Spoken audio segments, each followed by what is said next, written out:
জুলাই সনদে স্বাক্ষর করল বিএনপি, জামায়াত সহ 25টি রাজনৈতিক দল ও জোট, যার মধ্য দিয়ে বাংলাদেশের রাজনীতির নতুন সূচনা হলে বলে মনে করেন নেতারা। তাদের মতে এই সনদের ভিত্তি হলো জুলাই গণঅভ্যুত্থান ও সব রাজনৈতিক দলের ঐকমত্য।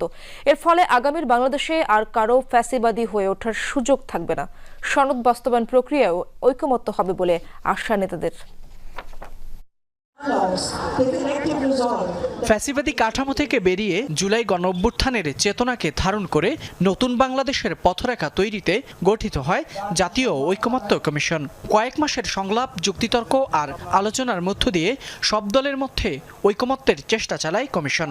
শুক্রবার জাতীয় সংসদ ভবনের দক্ষিণ প্লাজায় সেই প্রচেষ্টারই আনুষ্ঠানিক স্বীকৃতি হিসেবে জুলাই জাতীয় সনদে সই করে দলগুলো।